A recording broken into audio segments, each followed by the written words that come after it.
just in case you live in a part of the country that does not have maple trees. That's too bad, but I'll bet you have pine trees or some kind of conifer.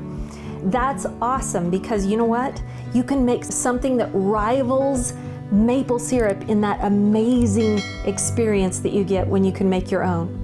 Today we're making a very simple recipe. I can't wait to share it with you for pine cone syrup, otherwise known as Mugolio.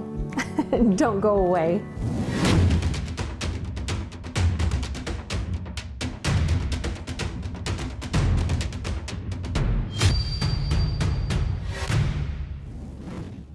What you see here next to me is the second to the final step in how to make this wonderful concoction that we're going to make today. It's absolutely simple, so I hope you stick around to the end. But first I want to tell you what Mugolio is anyway. It's actually a European delicacy that has been around for centuries in many European countries. I believe the title for it though is actually Italian, and mugo is a type of pine. It means pine tree, and you can make this with almost any kind of pine tree that has pine cones on it. There are very few, and I'll list them down below if there are any that you shouldn't use. I know Y-E-W is one of the only kinds of conifer trees that you would not make this with. So you can make this with almost any kind of pine cone. However, Mugolio is traditionally made with green pine cones that come early in the spring, right when any kind of pine tree is putting on new growth. And you'll see people make it with those little tiny pine cones all the way to the big old monstrous ones, as long as they're in the perfect moment where they're brand new to the tree, they're green, they're tight, you'll see them closed and tight. And the ones that I made my Mugolio with this year were all white pine, which we have a whole lot of here in the South.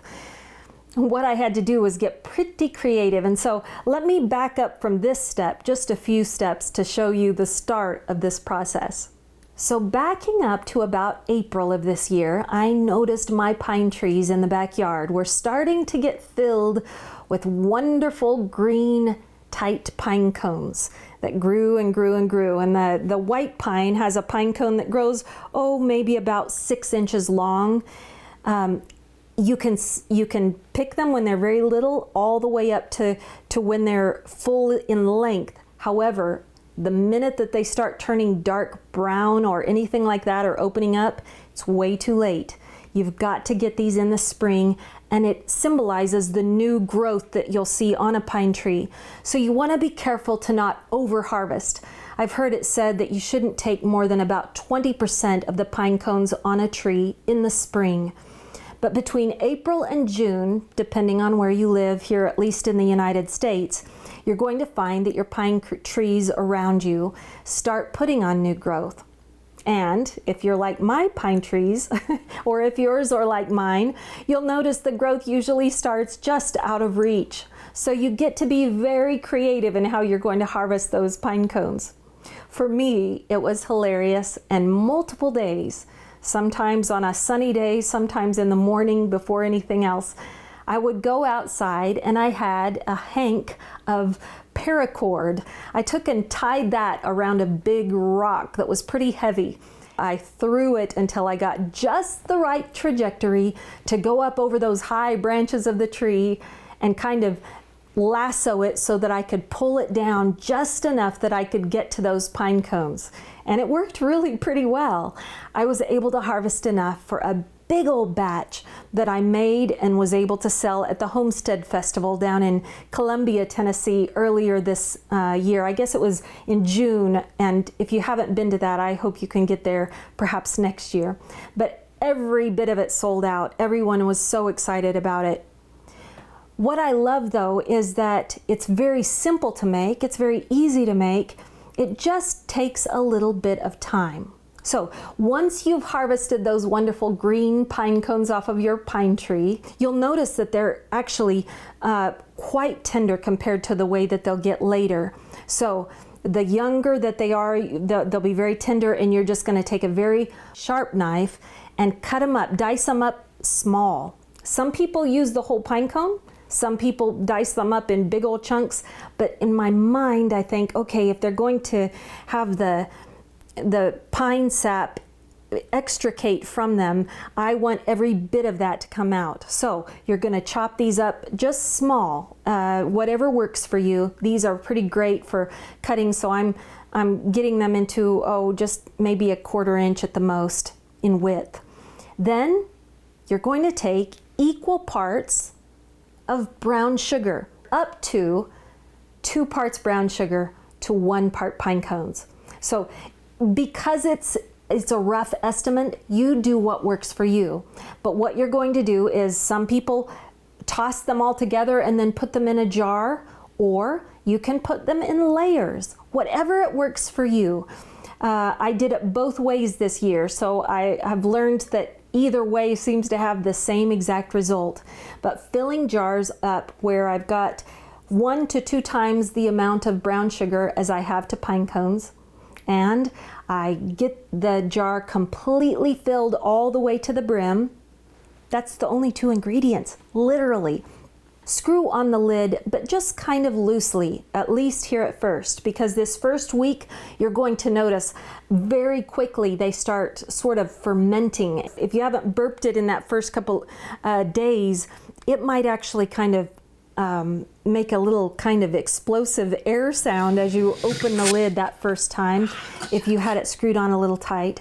But it lets the air bubbles come up to the top, and you'll notice those escape as it's fermenting and making quickly a syrup out of that sugar.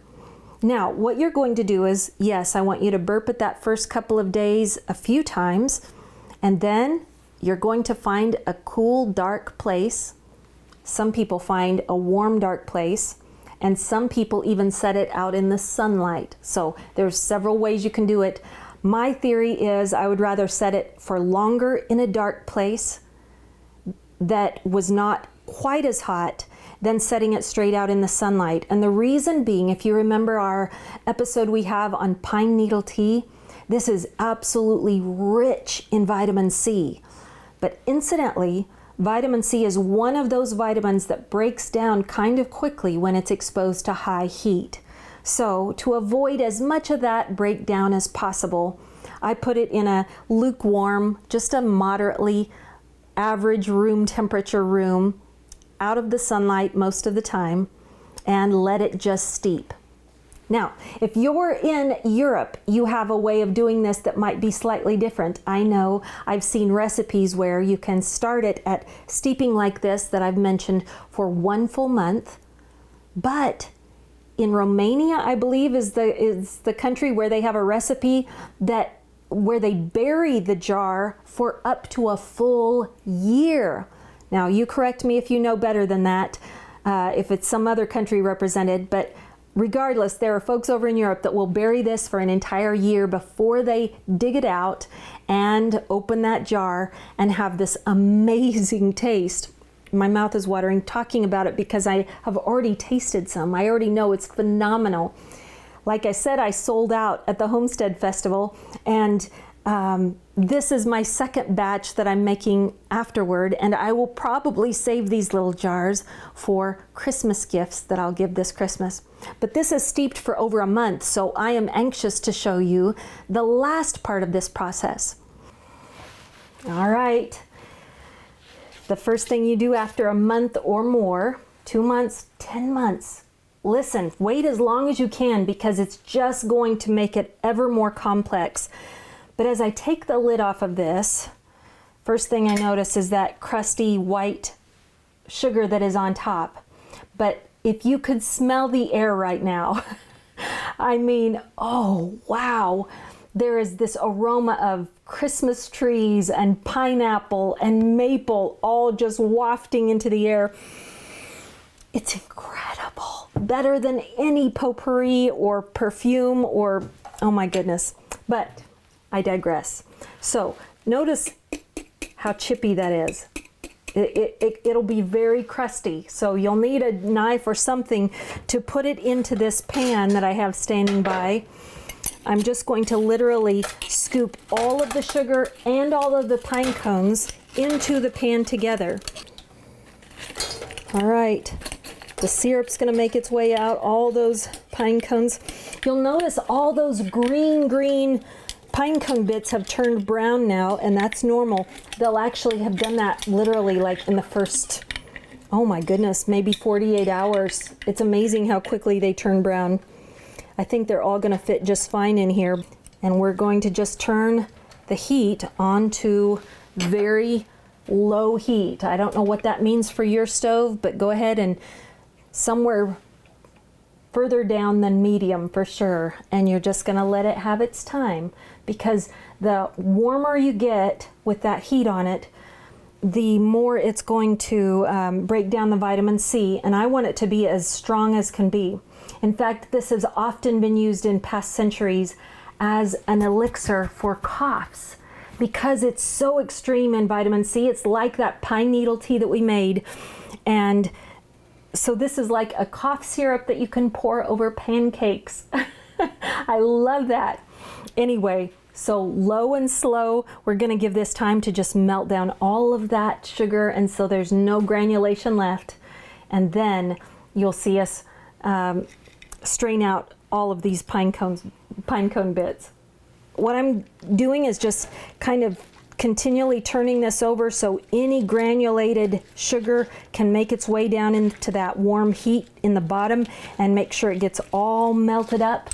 And then while this is going, I want to give you just a heads up so that you know what to be doing during this time. You're going to want to prepare your jars if you're planning to water bath can this, or if you just are planning to do it the way the Europeans do many times, and that is just fill it into a very hot sterilized jar with a lid that has been boiled or heated up in hot boiling water, you know, so that the ring around it is all rubberized and very nice and soft, so it's ready to seal good. Once we strain these, we're going to quickly put them into those hot sterilized jars and put that lid on and set them upside down, and they're going to seal themselves. Now, some American canners say never, never, never, but because of the way that this is with what it's got going on and the acid level of it, it does a wonderful job of keeping indefinitely shelf stable without having to be water bath canned. And like I said before, remember that would kill off all the vitamin C as well. So you're trying to avoid as much heat as possible. All right, almost all of it is fully exactly as we want it, turned into nice syrup, but I may find a few chunks of sugar in the bottom, and that's okay with me. But I've got a small bowl out here that I'm just going to strain these into, and yes, they look a little bit like dog food, but I can promise you they don't smell like it, and they certainly won't taste like it. But we're going to give them a good strain here. And let me just say this. Every time you make this, you might be tempted to add just a little bit of water to it to make it thinner, or to make it stretch further, or all of that. I want to encourage you, for this to be shelf stable, it needs to not have any added water. It needs to just be what you've made here. If you wanted to thin it out just a little bit when you put it on the table later, you can do that. But for right now, for it to store, don't succumb to that temptation. You can use this all sorts of ways. Like I said earlier, you can pour it over those homemade biscuits. You could use it as a syrup on your pancakes or your waffles in the morning. You can use it as a cough syrup, which it's fantastic for, but also those folks that have alcoholic drinks that they make very special. I know that they use this as a type of flavoring for their liqueur. I don't know how all that works, but I know that it's commonly used as that also. There are probably a number of other ways. I would just want to drink it straight, but I would have to stop myself. And I think you'll feel the same way as soon as you are able to get a bit of this taste. All right, I'm down to just the liquid, and I'm going to pour that off and Trust that we have every bit of it liquefied and no granules left. But the strainer will make sure that that's a true statement. Get all the last little bits of it. And oh, it looks amazing.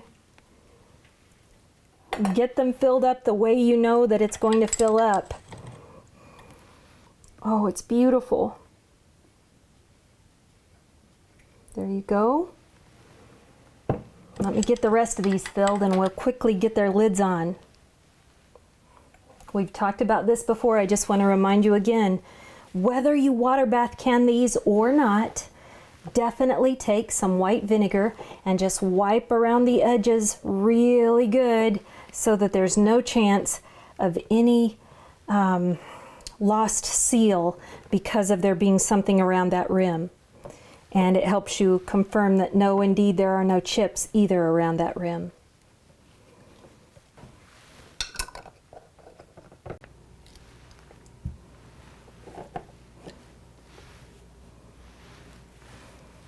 And there we've got it done. Now to make these extra special, you know I can't just leave it as is. So I got these wonderful stickers. Some of them I've gotten at Amazon, some I've gotten at Walmart, some I have gotten at the office supply store. So you can find them anywhere. They're just 2" by 2" squares in either craft or white paper. Print up your little labels and set it on. And then these little jars that I ordered actually came with this hemp string or burlap or whatever it's made out of. Came with these wonderful little syrup or honey type sticks that come with them. And then I special ordered little brass pine cones to go on the front, and that charm just makes it extra special. Now in some countries, to make it special, they'll actually include a little tiny pine cone right in the bottom of it, and you could do that. There's no harm in that as long as they're clean. Go ahead and float a little one in the bottom, but I didn't do that for mine. Now, I want to encourage you this way. If by chance you have pine cones that are this tiny, little tiny scrawny ones, shrimp-sized ones, or medium-sized pine cones on your trees, or perhaps you even have giant ones like you'll find on some trees, do you know any of these will make Mugolio pine cone syrup, so long as you get it at the right time of year? So, I hope that before this week is over, you at least check out your window at your pine trees. Make sure you're not out of season when you see this episode, because if you see little green pine cones of any ilk, go check them out, and if you can get some down with whatever method you need to use, you can make some of the most delicious pine cone syrup. You can see that I sold mine for 4 ounces. I sold them for $7 each. But the really fancy kind that you can get over in Europe, for this amount, you would pay up to $25 US for that. This is not just your average syrup. This is something that is so complex and wonderful. A little hint of pine, a little hint of pineapple, a little bit of citrus taste to it. Oh, you're just gonna love it, I know. So, give it a shot. Let me know what you think, and I can't wait for you to try it and give us your opinion also. Until I see you again though, will you take the time this week to go out and find one person that needs you to be their blessing, and would you be the blessing they need today? Thank you. God bless you, and I'll see you next time. Bye-bye.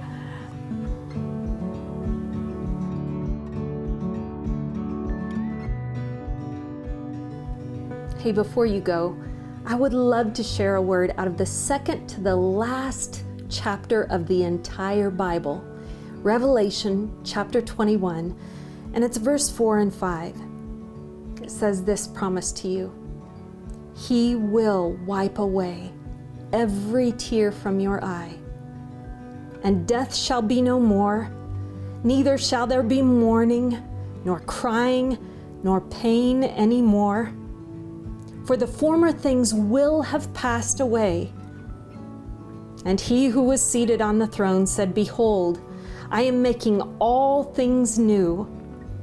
And he said, Write this down, for these words are trustworthy and true.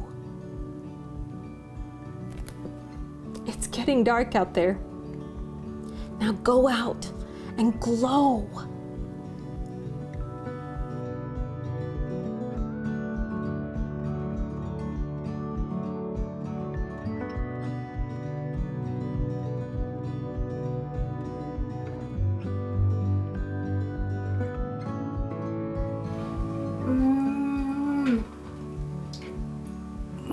Oh my word.